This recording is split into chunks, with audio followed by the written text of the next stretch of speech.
Jackie Cation, Laurie Kilmartin. Hey. It's begun. What? What now, huh? I listened to the first part of My Favorite Murder. That was really good. It was amazing. I listened. It was 16 minutes of them going, "Can you believe?" And there were some really good stories about. I was just telling Kyle that the Garcetti's people silently in front of Garcetti's house. Did you see that? No, And then the Fox News affiliate went to his neighbor to see if his neighbor might be mad. Right. And aren't you mad that you can't get your car out of the? And I haven't seen the video, but the way Karen told it was, and the guy just literally succinctly said, "Yeah, they're out there because they're murdering black people." Yeah. Yeah, I'm not going to worry about it. Yeah. And so it was just this whole great sort of commentary about how there's no political parties anymore. There's either you're a racist or you are not a racist. Right. And figure it out. Mm-hmm. Yeah. I mean, it's weird. Like Biden is so middle of the road. It feels like there's no political parties anymore. But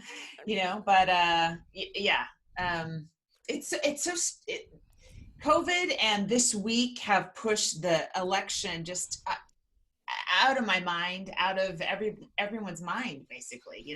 Like we have bigger things to worry about than what thing you're going to say you're going to do, which you might not be able to do. if you are going to even try, Well, yeah, except that all I see here is the fearmongers of people going, there's not going to be an election. They're not going to let us have one. Oh, right. They're not going to let us have an election. It's not. And I was like, hey, that's in November. And in the last week and a half, the protests have already made chokeholds illegal in Minnesota. Yeah, that was amazing. Or just Minneapolis, right? I thought it was like... Yeah, in Minneapolis. Yeah. And, I mean, the civilization process is obviously mind-numbingly slow. But it doesn't mean that you can live in fucking November. They just opened up Las Vegas. Everyone's going to be dead in 2 weeks. Dude, There's did you go to a protest? No, yeah. I've literally been triaging money. Valid choice. Yeah, there is a pandemic, but I understand it. But I do feel attacked. I do feel attacked that I have not been. No, it's just like I understand going. I gotta fucking be there for this, You went to one. Kyle went to one. Yes, I went to one in Burbank, and it was really powerful. Almost everyone had masks on. Some people had them around their necks, which is a great intention. Unless they had a tracheotomy, they're not really blocking air going in and out. But it was organized by two teenagers, right. An 18-year-old girl and a 19-year-old or woman, a 19-year-old man, and it was really great. And a lot more people showed up than they thought. And, Burbank PD was lining the streets and safely escorting everyone, But, it's, I don't know. Like, my son's father he was out in Burbank driving, and I guess he had parked the car and he got out of the car and a cop pulled up. He's Hispanic and said, "Is this your car?" Like very like hostile cop like. And then he said, and then a white woman got out of the other car. It was with a white woman. And I didn't say it, but I wanted to go on brand. And the cop's demeanor changed immediately. Yeah. Mm-hmm. And he was like, "Oh, okay. I was just checking." Right. So that's one of the people that I looked at holding my Black Lives Matter poster, like I was holding it aggressively at them, was the person that did that. Yeah. Supposedly a good guy, right? But so I don't know. Yeah. There's been just a shit ton. I swear to God, my hairdresser has more hours in training than these cops. And the word de-escalate is not a word that anyone has ever taught any of them. And I don't know, why don't you take away, like, we've spent 40 years, right? 35 years since Reagan with the Law and Order Party, with like, we're going to have law and order. And then we cleaned up Times Square and we deal with the graffiti immediately and it's brought down crime. And you're like, except for that, we incarcerate more people than any other country in the world. And we don't have the most people in the world. Yeah. That's dumb. But it's like. And it brought down graffiti crime. I mean, well, I was okay. Graffiti crime is pretty picture. Well, I mean, it was something that I think it was Bloomberg did it, no, and everyone was Broken Windows was Giuliani. Was it Giuliani? And okay. Bernard Carrick, yeah. Mm-hmm. Okay, and so yeah, Broken Windows, that was what it was called, and but with the Law and Order Party, and then it just, of course, escalated, and there's always more money for the police, and less money for education, less and less money for any sort of mental health or de-escalation or we're throwing away geniuses in this country every day. Yes, exactly. Throwing away geniuses every day. Yep, that's about right. I don't know. Do you know Amber Ruffin? Do you know who she is? No.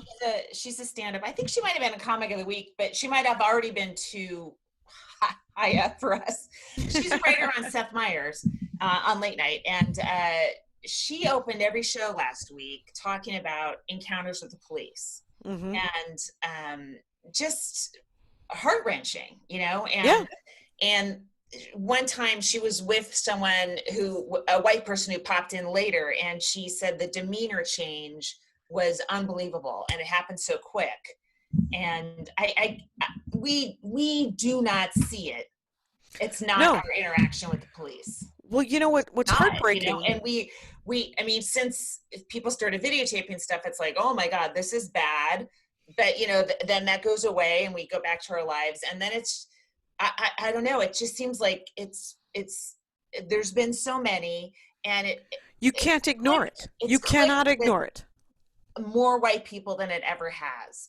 And now, because of that, and because of all these protests, we're seeing a shitload of police brutality against people protesting police brutality. I mean, it's this guy named Greg Doucette, Doucette, has a Twitter feed, and it's his pinned tweet. He just keeps adding videotape of police brutality, and he has over 350 instances from the protests only.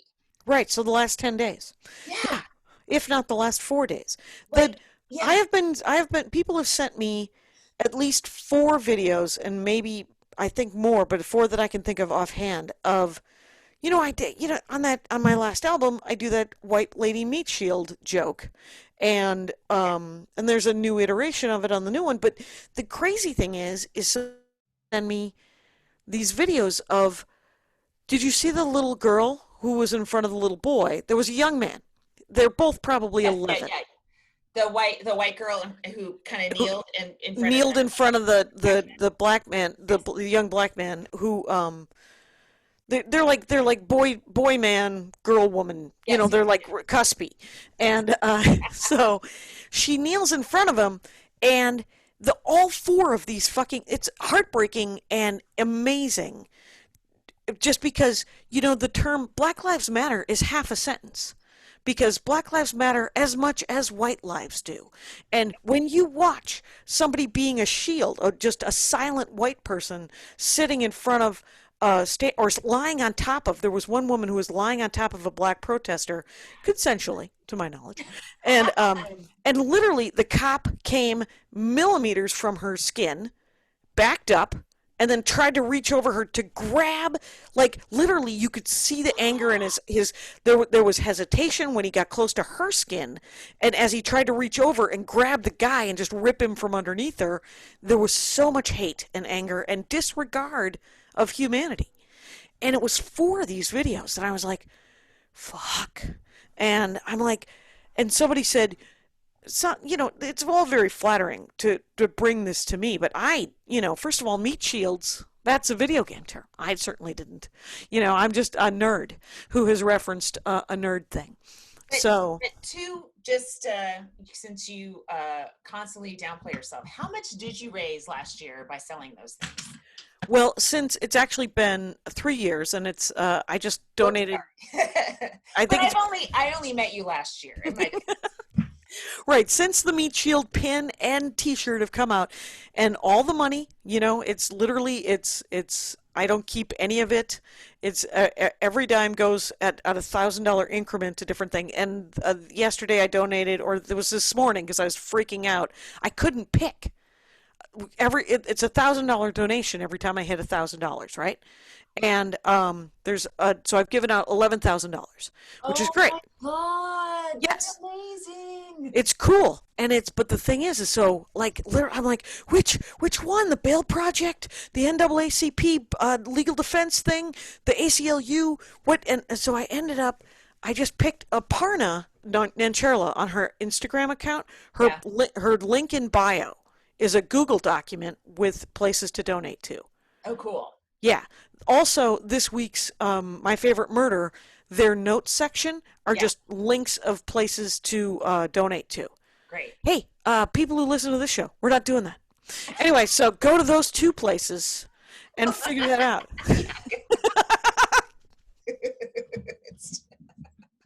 But so I picked. We want to, but we can't do it. we got a lot of. We don't have a team. We just have Kyle, and he's got plenty of shit to do. People find out we're not making My Favorite Murder money, I'm gonna be sad. But yeah, you can find exactly. We're not, but you can find the right places. Right, and oh my God, what an intense week though. Yeah, I gave the grant to National Legal. It was a legal defense of Los Angeles thing to pay for lawyers. That's great. And I read on their website that they're waiving bail in Los Angeles because of the COVID. Oh, good. Right, which I hope. That in New York, they're actually keeping people without arraigning them. I think in protesters sort of indefinitely. I don't understand. Every story is a goddamn nightmare. They drove around. The NYPD is its own country, and they not just NY. Yeah, well, at least LAPD was reined in a little bit this week. They took some money from the LAPD this week. Garcetti did, or the city council. Somebody. Well, I emailed. The mayor and the governor of New York seem like they're afraid of the New York Police Department. Yeah, they're doubling down. But somebody, and I don't know if it was an actual friend of mine or if I read it. Hi, it's a blur. But they were arrested from the protest, and the cops drove them around until everybody in the back of the van wet themselves. Oh my God! Which is just literally. Amnesty International should fucking come in, because that's torture. That's actually defined. What? They're pieces of shit, is what they are. People. Well, they're poorly trained or not trained at all. People who've decided to become bullies for a living, and then we've armed them. And I was talking to Ron Funches, actually, because he's on this week's Stork Forest, and I was telling him that because we talked about Call of Duty and Animal Crossing. My favorite line from the show is Call of Duty is for when he's full of rage, and Animal Crossing is when he's full of despair. Because Animal Crossing is very comforting to people, right? It's very soothing, very soothing. And but he was telling me about that one of the ways you could figure out if someone should be able to buy a gun is if they've ever shot their friend in Call of Duty, and because he's watched his son just take out his buddies, and I was telling him that I should never be. I was once. The place I worked in Minneapolis sold pepper spray for a little while, and so I bought a pepper spray because I do comedy. I'm out late, walking to my car by myself. Well, don't introduce pepper spray into the plot. I fucking used it on some guy. Oh yeah? What did he do? Well, he was a piece of shit, and he wouldn't let me get in my car. Well, But I was going to pepper spray him. But get this: if I had not had the pepper spray, Yeah. I would have walked back to the club, gotten a big person to come and make that person, that drunken man, go away. Yeah. But instead, I was like, move or I will pepper spray you. And he's like, yeah, right. And so I pepper sprayed him.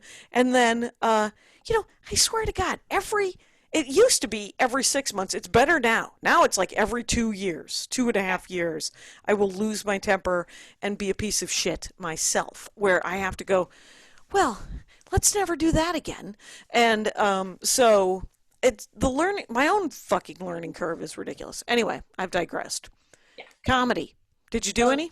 I did a show yesterday. I did a private that I had booked a while ago, and they offered, if you don't want to do it, you don't have to do it. But I did want to. I just wanted to tell jokes. I just wanted to detach from Twitter and the news.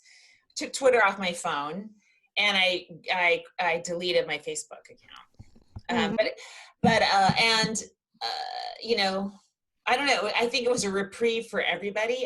Since it was a corporate, a little private gig, I didn't promote it. I would not have promoted a show, but since it was already set up and it was for a private group, I didn't feel like postponing. It was the one thing I looked forward to that day.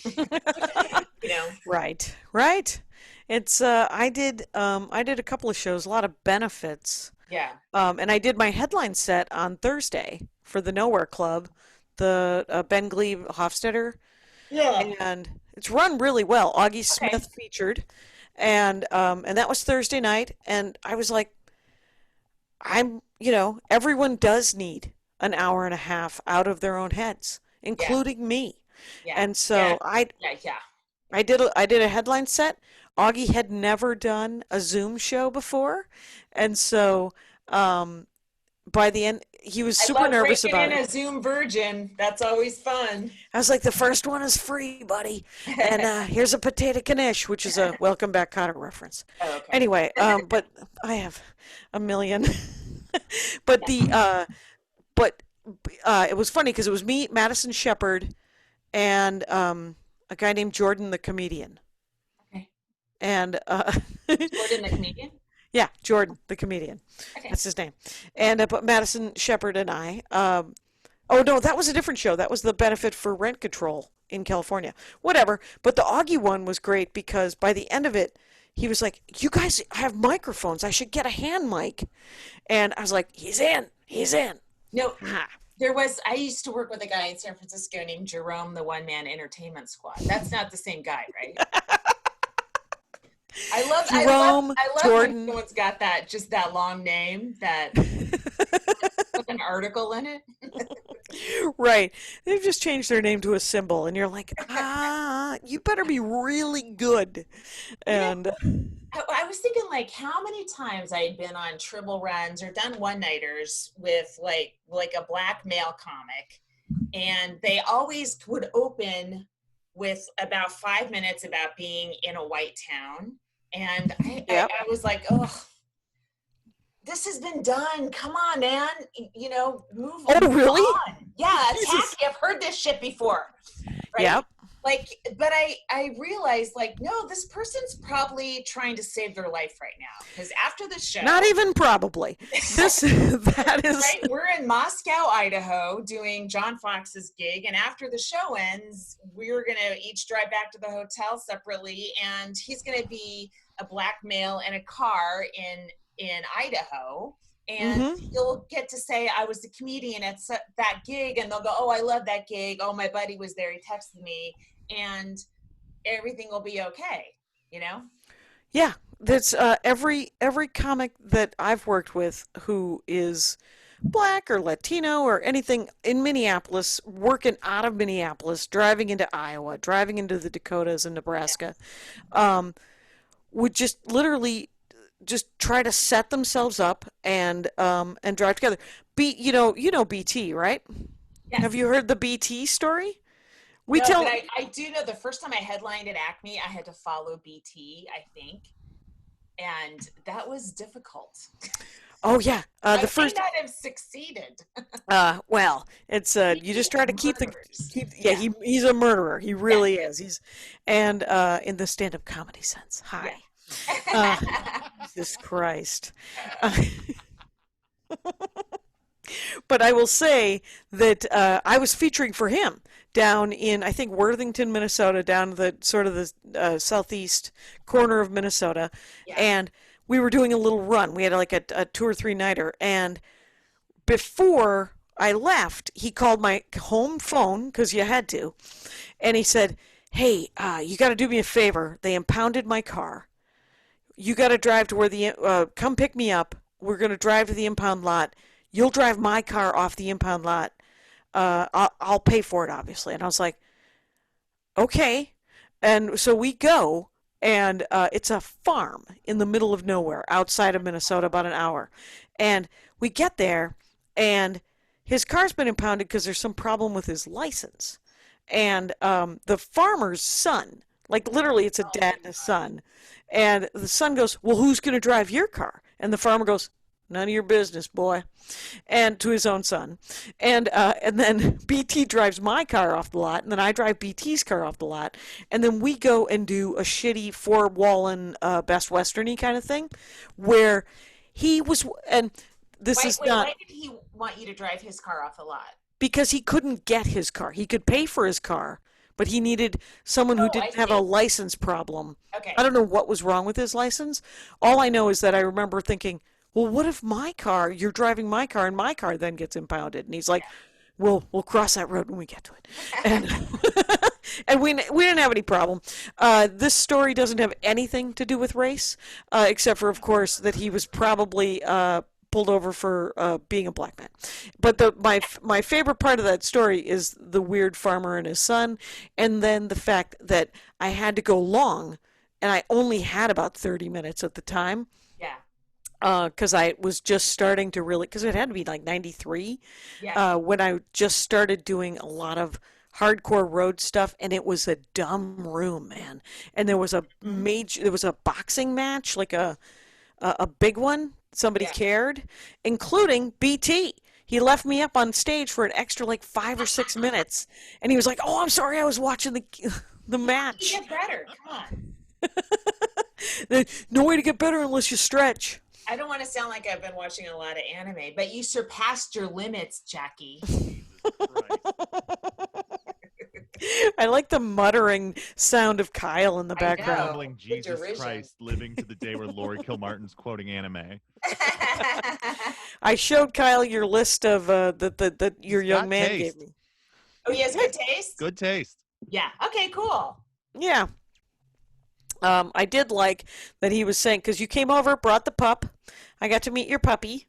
Yes, I brought Charmy over who was terrified by an orange, and then went over and bit that orange and was like, "Oh my God, an orange!" God. Got orange juice all over him. Her. Yeah. She is adorable, and but I like that your son was like, "Don't say anything, Mom. Don't," because he told me the names of the shows that I should watch. Yeah. Because we recommended a show called The Promised Neverland. Oh. No, The Promised Neverland. Oh, Death Note too, but I haven't seen that one. I watched The Promised Neverland. It's only one season so far, so it's just 12 episodes. My best friend Cheryl just binge watched it on my son's suggestion, and she's freaked out. Like we have to go over and talk to her because it's so dark. And I was like, I didn't know anime could get this dark and still be appealing to kids. I totally recommend it. Yeah. He is correct. You should not have told me any of that. I can maybe try to watch it during the day. I couldn't even read Lock and Key at night. There you go. It's more shocking. Stop talking. Allow me to do a quick impression of your son. Mom, knock it off. Say nothing. Anyway, so I'm doing a show. This will be Monday at 1 p.m. today. Okay. Very easily could be sold out because Maria and I are both doing 45s. Whoa. And we're doing 45s, and I'm organizing it because she's done now. She feels bad every time someone can't figure out Zoom. and she wants to refund everyone their money if they forget about it. Oh, that's a lot of work. Yeah. And I'm like, okay, I will politely tell them that they've given you $4 and that they can eat that $4 and it'll be fine. Because they dropped the ball. It's $5, give or take whatever you want to give. Oh my God. What a deal. Right. Some people are giving $2 because they're kind of broke. Yeah. People are broke, and some people are giving 20. It's kind of nice. Yeah. And I've got 80 people signed up already, but essentially the Acme project I turned over to Acme Comedy Company. Yeah. So that Maria could come in and give me a weird, God, it's just such a meddler. So I'm like, I'm going to make a spreadsheet, and there's boxes that get ticked off, and stop talking. Yeah, I just want to do stand-up. Yeah, I do too. I think I have a couple shows next week. It's not I'm not overwhelmed. I say yes to anything. So. Oh, I asked Ron Funches if he would do a show that I put up. Yeah. And he said no, and then a couple of beats later he goes, probably. Has he done a Zoom show yet? No. He has not. Okay. He's doing, he does his podcast, Getting Better. Do you know that he plays King Shark on the cartoon Harley Quinn? Oh, cool. Kyle knows that. And I forgot that, and I haven't watched it, even though I did watch Birds of Prey again last week, and it was great again. Ron has a very distinct, good voice. Like, it's scratchy and soft and funny and curly in a way. So I could see him getting a lot of voiceover work. He's getting the good work, and he's doing great. We talked about wrestlers. We talked about Andy Kaufman, and I let him know that. And this is usually something I don't do in the Dork Forest. I usually don't, let's say, shit on something someone likes. The antithesis of the premise of the Dork podcast. Forest. Yes, but he didn't sound like he was that psyched about it either. But he was talking about Andy Kaufman because he was talking about wrestling, and Andy Kaufman. He's a wrestling fan. Yeah, the Andy Kaufman wrestling angle, and I swear, did you ever get to meet him? Andy Kaufman, no. I'm okay with never having met him. I really liked him as an actor when he was. I loved him on Taxi. Yes, he was great on Taxi. Yeah, I still don't know what to make of what he was doing when he was fighting women. I do. Thumbs down. Kyle's giving the big. I don't need to have an opinion on it. I've decided. Of that era, even though Sam Kinison was probably a raging misogynist, I do think scream at least once a week, and I feel like it resonates with me. Like I get it. For him, it came from a place that I feel like he was screaming at a women, which I don't love, but I scream at other things.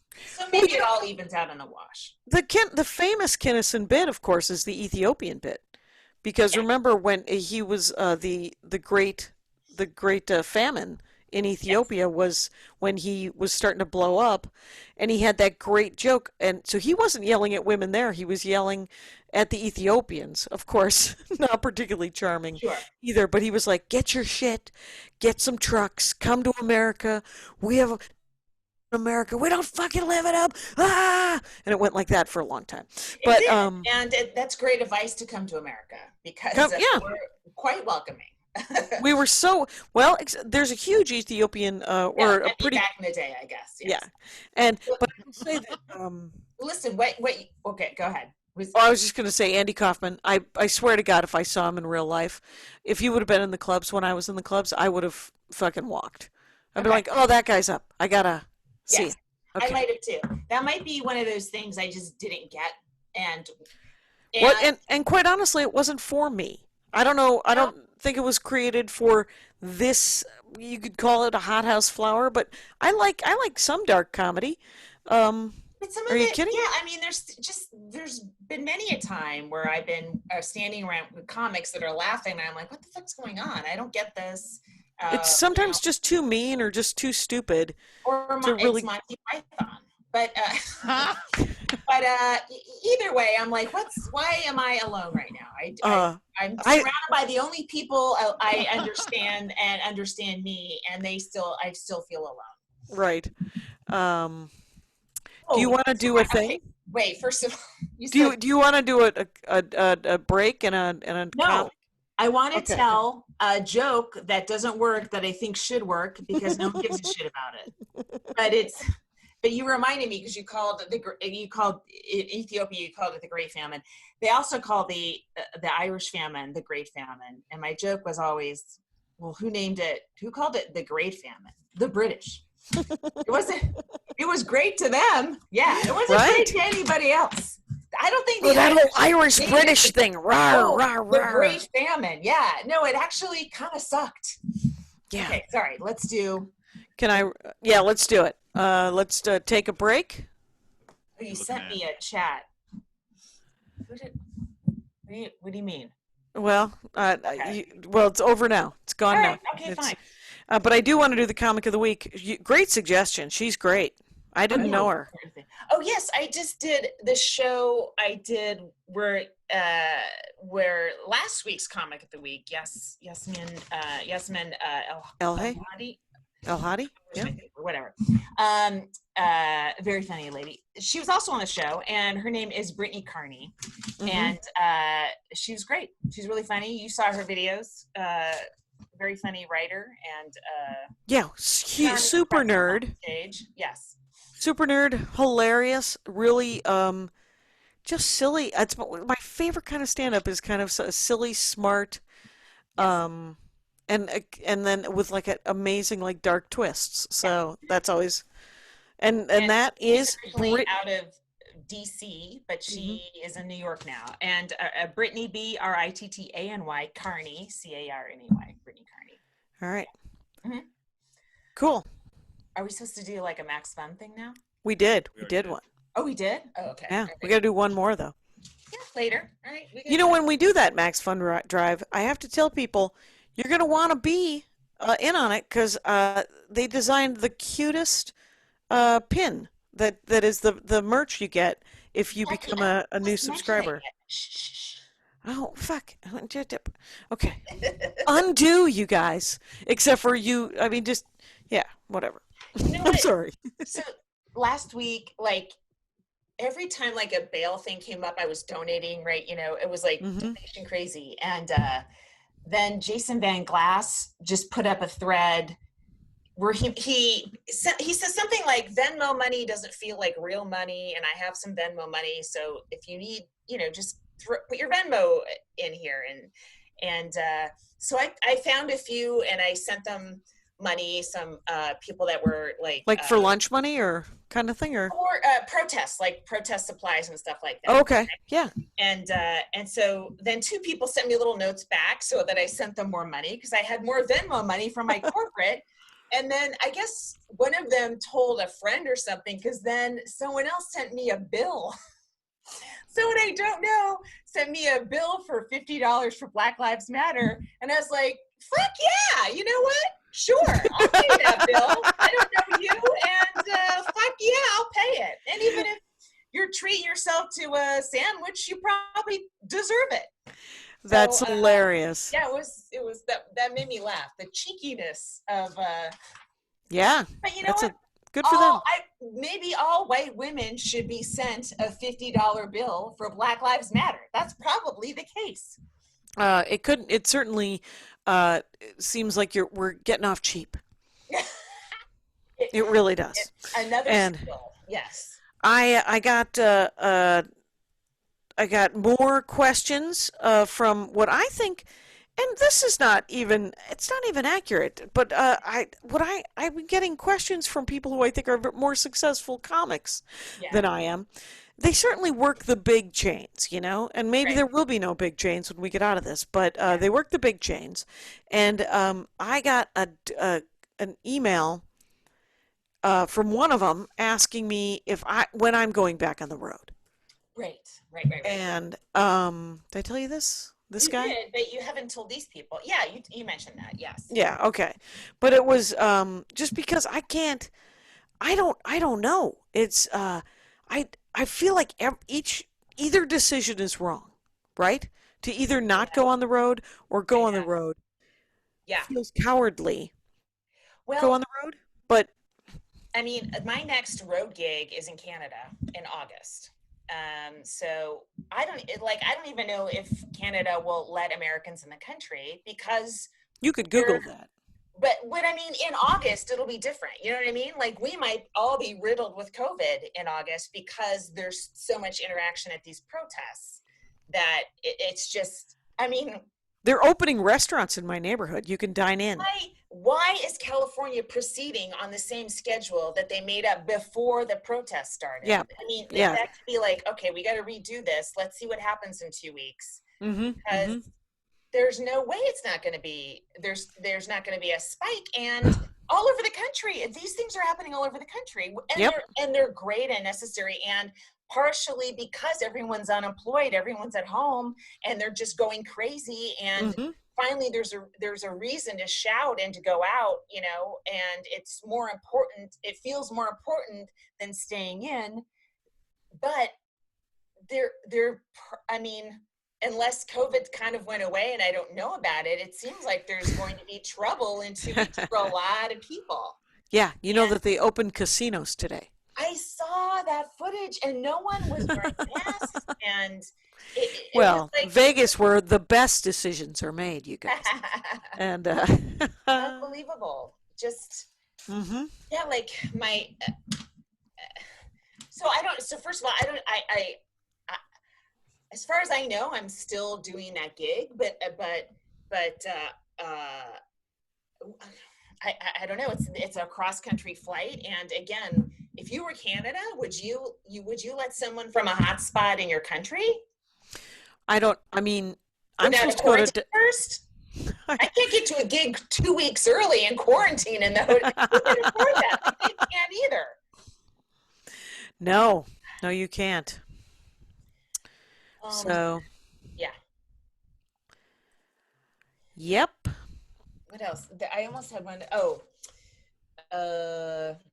Yeah. So it's weird. And listening to Karen and Georgia, it was really good. You guys should check out My Favorite Murder this week's. But I'm in this chat. Somehow, I don't know how I got invited to this chat, but there's a lot of high profile women, right? And a lot of like high profile Black women, writers, civil rights activists, like people. Michelle Obama, Oprah. No, but you're in a weird text. Yeah, I think I'm the only like road, like one nighter comic, you know, with that kind of a heart in the group, and everyone else is just highly educated, and so I'm you know. I've said some boneheaded, well-meaning things to these women, and then I'm like, what am I doing? I'm a fucking comic. Why can't I? So mostly I've been shutting up, but there's been where, I don't know, it is really hard to stay in the conversation because I'm worried about saying something stupid, or I'm worried that I automatically shift the focus or whatever, or maybe our part in those conversations is to listen and to pass it on to me. It's also to if you're just listening and not saying anything on a chat, it looks like you're not participating, and that looks like you don't care. Like there was this one conversation, and I forget what the issue was. It was race related, and very high profile women of color were talking. It's very fast moving conversations, really good. And then one woman said, the white women in this group, are you guys just are you not participating, or are you watching? Are you reading? Right? And then immediately like 5 of us were like, we're here, we're reading. You know, like we're here. I don't want to slow it down. I feel like nothing I say would add to it. I'm just sort of taking in the information you're dropping, you know? Right. It's like, yeah, this week is not, I was talking to somebody and they were saying that, because last week I said that I needed a pep talk, and I received several people's pep talk, by the way. But, and then a bunch of comics that we all know who, black comics, white comics were reaching out to black comics and going, are you okay? And then it kind of overwhelmed some of the comics I know, and they were like, stop actually texting me and asking if I'm okay, and please text your racist relations and tell them to get their heads out of their asses, and start that dialogue. And so, I mean, obviously, I'm not. I do want to know how everybody's doing, but the pep talk should come from me to Maggie May, right? I'm depressed. Don't call Maggie May up and go, hey man, I'm a little down about this. What do you think? And she might actually break curfew and come on over and give me a swirly. But the other thing is would a black woman right now be comforted by a white woman? Like, you know, I'm not. Yeah, the example is arbitrary. Hi, Maggie, if you're listening. But it's literally, it's like there's no, the way, you know how I always say that you have to complain laterally? In this case, you have to sort of cheerlead sort of as silently and as supportively as you can without going, you know how I feel about this? And nobody gives a shit. Why don't you go talk to your a straight white guy who's behind you and get him to give you a pep talk, because that's where that pep talk should come from. Yeah. And you know, are you doing meditation? I'm doing some meditation. Oh, I want to do Laura's meditation tonight. Yes. Oh, Laura House? I've been, you know, I do.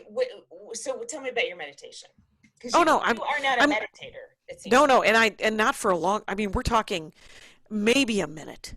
Yeah, literally. Dude, that's even hard to do. Well, what it is it's less a meditation than it's what I call, because even the term meditation probably isn't accurate, because what it is it's a shout out.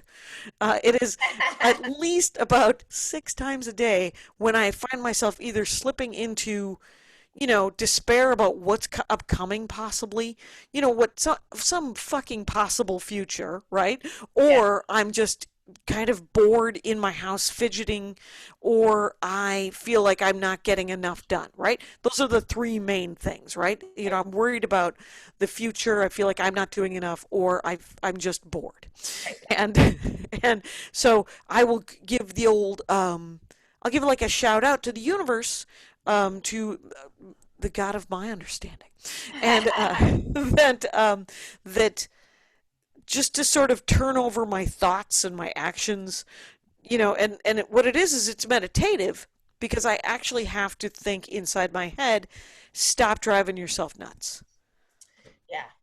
And it's just a pause and reboot more than a meditation. But maybe that's what meditation is. Yeah, maybe. I try to either do a little yoga or like a yoga class, if I can do a live one. You know, if I do a yoga video, it takes me triple the amount of time because I stop the video constantly and get distracted. But if I have a teacher that's watching and will see me leave the room, then I just take the whole class. You know?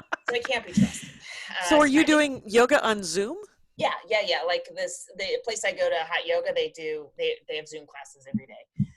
Or I'll do a little swim, and I swear, you know, I get in my head, I'm like, oh, this isn't a real workout, never mind. And then I get in the water, I'm like, I don't care what this is. It just feels different, and it feels so good to be in the water. And why, after 54 years, I can't remember that before, you know, during the days it's leading up to the time you're supposed to swim, and it becomes this like, oh, I just won't, you know, like, oh, it just feels fucking good. Just get in. You don't have to like count yardage all the time and right. Hit marks all the time. Just fucking get in. But it's one thing I've noticed with like the yoga community is they tend to think that yoga cures everything, including viruses.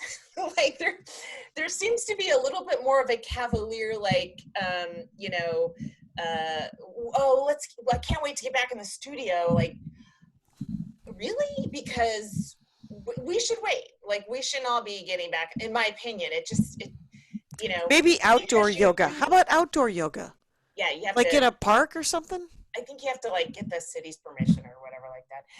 But are you hitting your mic? Sorry. Yeah. I Okay. feel very passionately about this. Okay, well, you're right, because there's throughout the entire episode, there's going to be this tap, tap, tap, tap. Oh, really? No, I just, yeah. You don't, do you not have earbuds in? I'm just sorry. Okay. Not today. Okay. Well, next time. We'll do it next time. Hey, why don't we do a quick break for the Max I Fun wasn't even people? finish with my thought, Jackie, but fine, we'll do a break. Finish your thought. Okay. Just because you exercise doesn't mean you can't get COVID. Okay. Honestly, Yes, you are correct. And plus with yoga, an emphasis is on breathing. So there seems to be this feeling like our lungs are so strong. No, it's not. Lungs aren't strong. They don't lift weights. It's a virus that can attach itself to these little things. And it might be a blood disease. Did you read that article? Yeah, both. That's why it's so awful. So that's why it whatever. I can't. I don't want to explain COVID because I might not do it correctly, and it keeps changing anyway, and I can't remember. But all I know is people bad. That's all I know. People bad. Yeah. I went to Western Bagel today. Got some bagels and cream cheese and lox to go for tomorrow morning. Western Bagel. It's a delight. There's a 24-hour one right on Sepulveda by my house. Oh, I didn't know that. Yeah, 24 hours. Super cheap. Nice. Fresh bagels all the time. A delight. Yeah. So when you said you needed a pep talk, that's when I, offered to bring over Charmy. That was nice. It was actually really nice. And it was great. And we sat socially distant in the backyard. You got to see the new backyard. Your new addition is amazing. I love it. It looks the so little cool. room, the new addition to it'll be the Tiberius Gracchus Memorial Studio because they laid the cement over where we buried him. And when I say we, I mean Andy. Andy did that.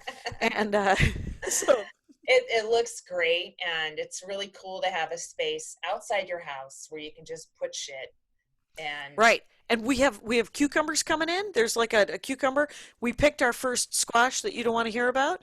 And then it's an unnecessary vegetable, and I don't know why you're devoting an entire bed to it. Because yellow crooknecks and spaghetti squash are beloved by Andy Ashcraft, and I don't mind them. I like an occasional zucchini. Okay. I planted one plant, which means I should get 30 zucchini. Because that is how zucchini grow. And I only have one show this week, and unless I do my Thursday afternoon, but this thing with the spreadsheet and Maria's show on Monday is so intense. So I think once the Monday night show, the Monday day show happens with her, the 1 p.m. Pacific. I don't even know the date. It's June 6th. Okay. Yeah, it's June 6th. Okay. And yeah, we'll see. I have some stuff that got bumped to next week, but I have to put it on my calendar. It looks like, by the way, you're looking into the weeds to see where, because you're in a grassland. I think you're looking at your calendar. I am. Oh. I put it on my closet. Awesome. Actually, threw the rest of it away because I was like, oh, there's no need to keep a calendar. I didn't realize before Zoom that I could have kept my calendar. I got a call today from my hairdresser, but he did not leave a message. And I was like, oh, I'm so glad you didn't leave a message because I would be so tempted to go. But remember we were talking about your hairdresser. I was like, if I'm the first person whose hair he cuts, yeah, I'm in. If he's been in quarantine for 3 months and I have, and then he cuts my hair, great. But that doesn't seem particularly thoughtful for the people who have to come after. Right. Yeah. So yeah. I feel like we're all sort of in this little space where we're really focused on something super important, and we're going to be reminded of what we put aside. Yes. I should be in quarantine for 2 weeks from when I went to this protest. So. Oh, wow. Yeah. I'll put a mask on, but I still got to buy groceries and stuff. And I'll stay away from people. I put on my hostile masks. They stay away from me. Let me tell you. I haven't actually. I have COVID mask. Yeah, they stay away from me. I keep ordering. I just keep ordering from Instacart. I haven't been to a grocery store in 3 months.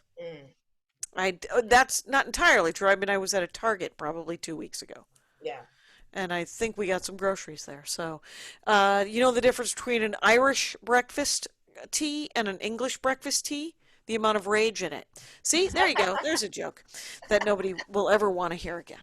So, Um, I've decided to refer to police officers as murder hornets. What do you guys think of that? like it. I like it. Yeah, it's interesting. A new poll came out today, and this is Saturday, that white people's opinion of the police went down by 10% this week. I mean, there's more room for it to go down further, by the way, and it should go down further. Right. The whole bad apple thing can suck a dick, because as one of our writers, Glenn, she said the rest of the saying is it spoils the whole bunch. Mm-hmm. Like, yeah, it's not just one bad apple; it ruins everything, and it seems to if successfully have done so. Yes. Congratulations. You broke it. Please reintroduce. Just split it up into different groups. Make there be a graffiti group. Make there be a domestic, and don't give any of them guns. How about that? And yeah. I mean, God, we have so many armed people. Yeah, there's a lot of guns out there, you guys. And people buying more guns now. No, it's just so it's like, no, it's all wrong. It's all wrong. You know, backwards. I had a fan, I think, of Jackie and Laurie, and I have spaced his name. Thank you in Australia for sending me a couple of Franny Fisher, Miss Fisher murder mysteries. I got 2 of them. The second one this woman wrote, and the 20th one, and they all take place before the stock market crash of 1929. Oh. So I think she must deal with at least, and we're on the 3rd or 4th season on the TV show, and there's a lot of. She has a gold revolver. But here's the thing about Franny Fisher. She's like a character in a game who has everything. She's maxed.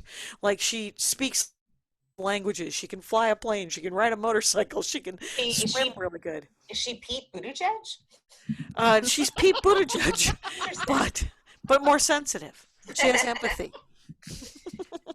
My mom is. Yeah, She what's going on? Hospitalized, and then they moved her to a skilled nursing facility. Yeah. And I'm not allowed to visit, which is congratulations.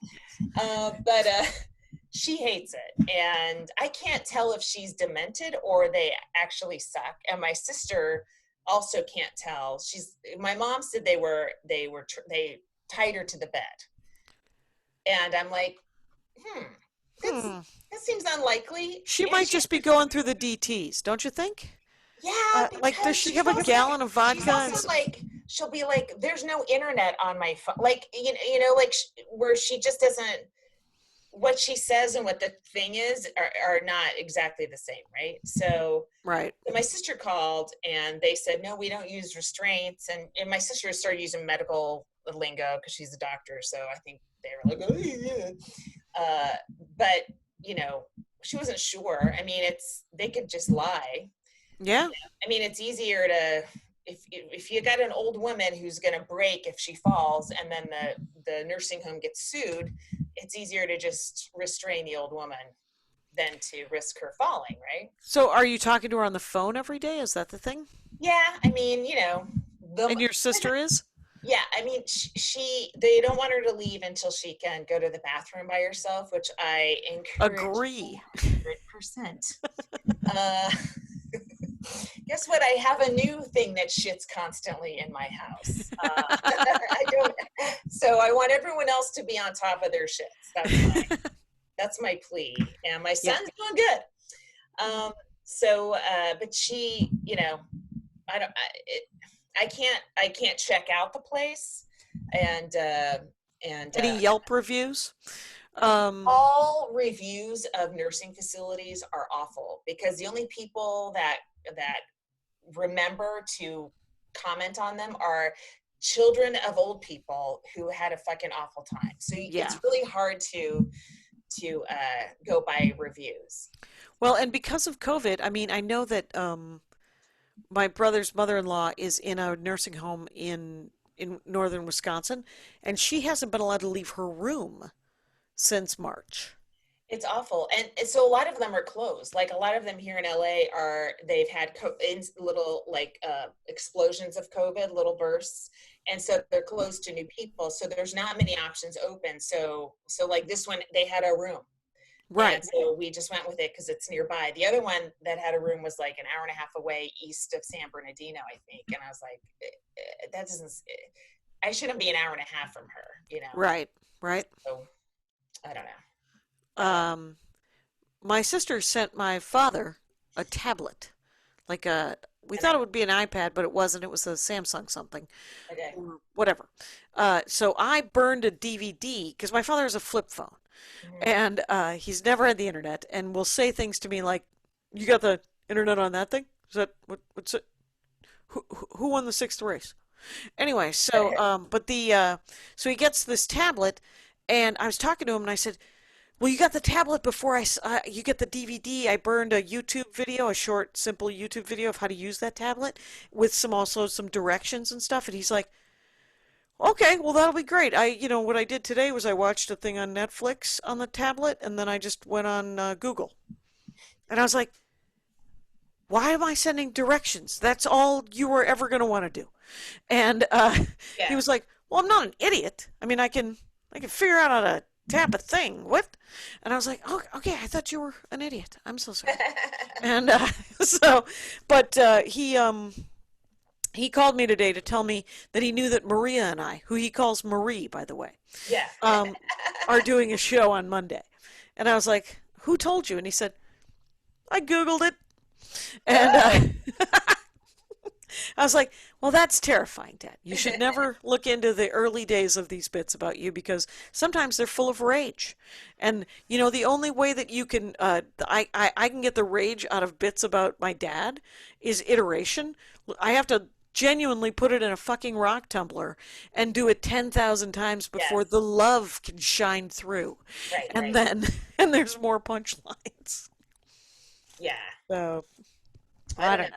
I hardly have any comedy thoughts, I got a little chunk on my mom, hoping she dies of COVID. And it would help me if she didn't, just to build this chunk. But not my number one concern. Right. And my son asked me to not tweet about him. And I'm like, okay. I mean, I point out to him, like, I always lie about you. I'm not talking about you. You're on the water polo team. Okay. And I said you couldn't swim and were about to drown. Like I start with the truth and then I lie about you. So don't, try not to take it too personally. And it will one day pay for college. So shut it. And, that's you gotta let me make a living, kid. You gotta let me make a living. True. And I will say the stuff I've got is about I have people telling me that they're bad parents, that they're not getting shit done, and I have sort of a long convoluted thing about how this is definitely not the time to aspire to be the best parent without screen time. Like if you had that no screen time fight with your kid before this, now pick another battle. I mean, my kids, he watches tons of anime and he plays video games with his dad, and I'm like, it's a fucking awesome summer because everyone's home. Is he drawing? Yeah, he's drawing a lot. Yeah. Good. He's creating worlds, and he's heavy into that too. But because he's got that tablet that you got. But he just sketches a lot too. This is like a unique time if you're a kid and your parents are home, even if they're extra stress and stuff because of money. It's still rare. Yeah. My son has not spent this much time with his dad ever, and me too. I'm home every night. Every night? Every fucking night I'm home. Not dashing out to Flappers for a spot. You know what I mean? Like it's... Right. You're buried in your you might go do a show, but that'll take an hour and a half, and you're right there. Yeah. You know, you're gonna come back out. Yeah, an hour and a half, including the sound check, an hour before the show, and then you just leave yourself on video. Oh my God, I did this benefit last night, and the sound check was ridiculous. Oh no. It wasn't on Zoom. It was on 3 different apps. And I had to call in on something called Looped Up, and then I had to do this other thing, and then it was on, not SteamYard, but Stage 10, which I was on 3 months ago. Somebody used Stage 10, and I was like, and then they shunted us into a green room, and I'm like, what's happening? And just leave me in the Zoom room with the rest of the people. I can look at people's dogs. I can see what's happening. Yeah. And see faces and stuff, and that's fun. Yeah. I think we're done. Definitely. Love it. All right. Jackie Cation, Laurie Kilmartin.